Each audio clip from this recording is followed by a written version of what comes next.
All right, and we are back here on the GSMC Football Podcast. And for the fourth part of the show, we're going to talk about some comments made by Cam Newton recently on why he believes Lamar Jackson is the greatest dual threat quarterback of all time. So I'll talk about what he had to say, and I'll give you my thoughts on the matter. So this is what Cam Newton had to say. He was asked whether he believes he's the greatest dual threat quarterback of all time, and he said no. He believes it's Lamar Jackson. And he said, Lamar's style is different than mine. He's got big plays, any play. He's got speed that I never had, and he's just a legend. And then I played the game more powerful. I can run, but I'm going to probably get caught. Vic, Lamar, they aren't getting caught. And Michael Vick currently holds the record for rushing yards by a quarterback with 6,109. Cam Newton sits in second with 5,631 rushing yards. Russell Wilson has 5,300 yards rushing, and then Lamar Jackson has 5,200 yards rushing. A little over that. And if Lamar Jackson hits a career average of 876 rushing yards a season, he would overtake Michael Vick in 2024. Lamar will basically get that record. And that's the one guy that also gets thrown into is Michael Vick. Now, I never saw Michael Vick play. Well, I shouldn't say that. I never saw prime Michael Vick play because, you had his playing career with the Falcons, and he was dynamic. But then, of course, there was that period where he was not around. I'm not going to get into that, but we know what happened. After that, then he came back into the NFL, and he was with the Eagles. He was he backed up Donovan McNabb for a little bit, I believe, and then took over as a starter. Or I think him and McNabb were at least teammates for 1 year, and then McNabb left. But then Michael Vick took over as the starter. I know Kevin Cobb was mixed in there somewhere. I could be wrong with McNabb and Vick being teammates, but I'm pretty sure they were. But Vick took over as a starter, whether it was from him or Kevin Cobb. And the Eagles did make the playoffs in 2010, and that was the year that Aaron Rodgers won his one and only Super Bowl. They played each other in the first round. And then 2011, that was the year where Vince Young was the backup, and he said that the Eagles were like this dream team, and they ended up just having a really bad season. 2012, the Eagles, I don't think, they didn't make the playoffs in 2012. And then 2013, that was when Nick Foles took over as the starter from Vic, because I think Michael Vick got hurt. And then, that was basically it. Then he kind of bounced around a little bit. He was a backup to Geno Smith, and then he was with the Steelers for a little bit. Yeah, so, that was kind of how Michael Vick's career went. But when he was with the Falcons, those were his prime years. But now when it comes to him, Lamar Jackson, and Cam Newton, like I said, I didn't see him prime Michael Vick. So I'm really only going to talk about, who I saw. And, Cam Newton and Lamar Jackson, different styles. Lamar Jackson and Michael Vick had similar styles. Yeah, Cam Newton would just bulldoze over people. If you remember from his MVP season, there was that game against the Falcons, which actually ended up being their first loss of the year. Because, they were trying to go undefeated. Cam Newton was dragging like 4 people to pick up a first down. And, there was that other play against the Texans where, he was running and then he did a flip into the end zone for a touchdown. Prime Cam was really special. And, unfortunately for him, injuries caught up to him. It just, but it really had a lot to do with the punishment that he dealt with while playing, because he was a big guy that he would just bulldoze over people, and that eventually caught up to him. That's why his shoulder, ended up giving out, and he really couldn't throw anymore.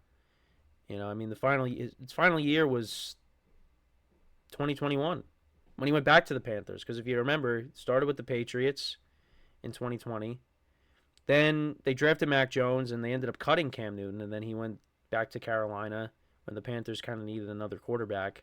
Played a little bit, but, just was not the same player that he once was. But, a lot of that had to do with injuries. He dealt with a lot of injuries. 2019, I think he only played in 2 games that season. And it's unfortunate because he was a good player. It's just, injuries got the best of him. And that's what I kind of worry about with Josh Allen, because Josh Allen, he's got that similar style to Cam Newton, where he's got that breakaway speed. I mean, we saw that in the playoff game against the Steelers. But, yeah, he also bulldozes over people, too. So I worry about Josh Allen kind of dealing with the same, having the same fate as Cam Newton. But we'll see. I'm hoping that doesn't happen. But now, in terms of the greatest dual threat quarterback, I mean, again, different styles with Cam Newton and Lamar Jackson. Like, yeah, Lamar Jackson has breakaway speed that Cam Newton didn't have, but Cam Newton had some big runs too that went for touchdowns. So, yeah, it is tough to say because, I don't really, for me, I don't really know who I would take. I mean, I guess I would lean towards Lamar Jackson because of that breakaway speed. I mean, I thought he was going to take it to the house in the playoff game against the Chiefs where, that ball got batted up in the air and he caught it.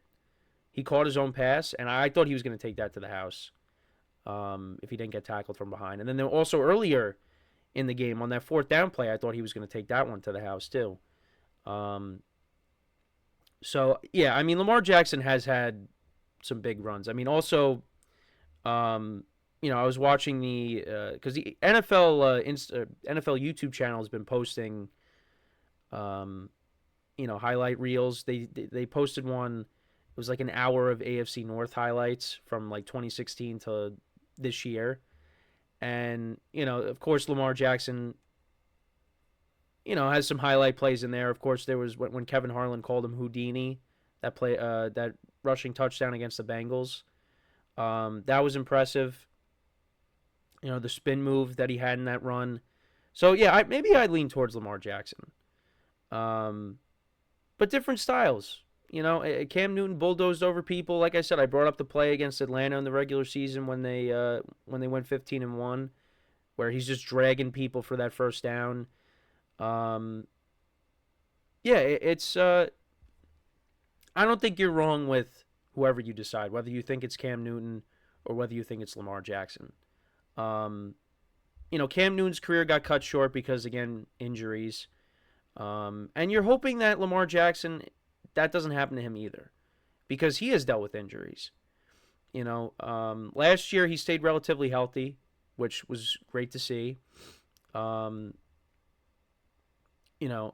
previous 2 seasons, you saw how important Lamar Jackson was to the Ravens, because 2021, it looked like they were going to make the playoffs. He gets hurt. That ended up not happening. They still made the playoffs in 22, but you had Tyler Huntley starting at quarterback.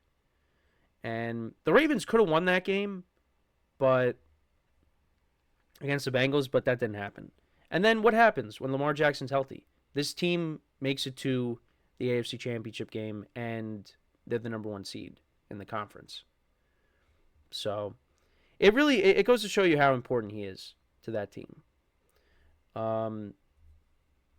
So like I said, I hope he has a long career, and already he's got 2 MVPs. He's already got more MVPs than Cam Newton. And Cam Newton rightfully deserved that MVP in 2015, but now Lamar Jackson's got 2. And, they're kind of hoping for, bigger things now this year.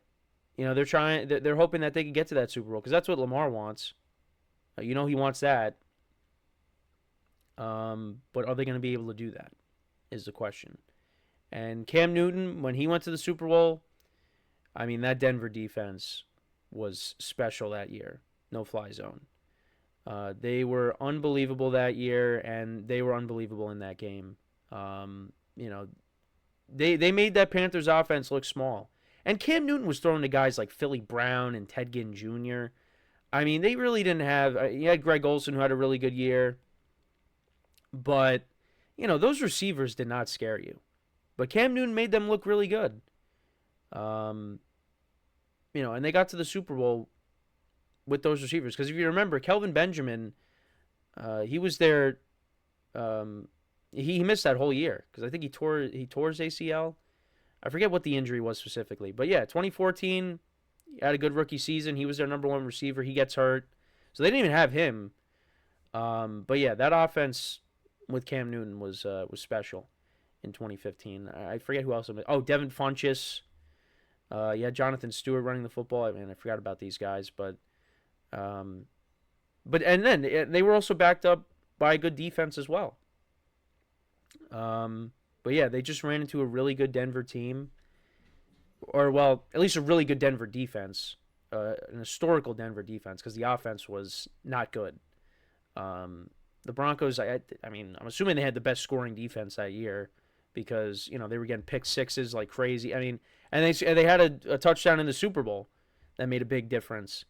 Von Miller strip sacked Cam, and then Malik Jackson scored the touchdown there. So yeah, that was the closest Cam Newton got to winning a Super Bowl, and he didn't get any closer after that. But yeah, for Lamar Jackson, he still got a shot. So we'll see if he's able to do that. And the Ravens still got a very good team, and we'll see what they do in 2024. But yeah, this is it is an interesting debate. Now, for some of the older fans, they're probably going to lean towards Michael Vick, which I don't have a problem with at all. I think again, it's tough to say between Cam and Lamar Jackson. Again, Lamar Jackson has the 2 MVPs. Cam Newton's got a Super Bowl appearance. But I don't think you could go wrong with whoever you choose. I think with the breakaway speed, I mean, I'd probably lean towards Lamar. But again, Cam Newton had some big runs in his career. It's not like he never did. It's just not up to the speed that Lamar Jackson can get up to. So it's an interesting debate. Like I said, I don't feel strongly either way. I think you can make a case for either. But right now, I would lean more towards Lamar at this point. But let me know what you guys think. Who do you think is the better dual threat quarterback? Is it one of these two guys? Do you think maybe it's a guy? Well, I did mention Josh Allen. Do you think maybe it's Josh Allen? Do you think it's Michael Vick? Or is it someone I did not mention? Let me know in the comments. Because like I said, it is an interesting conversation to have. So we're going to take our final break of the show here. When we come back, we'll talk about Joe Burrow. Some more comments he made on staying healthy for the 2024 season. So we'll get into all that to wrap up the show. So, for one final time today, stick around, and we'll be right back here on the GSMC Football Podcast.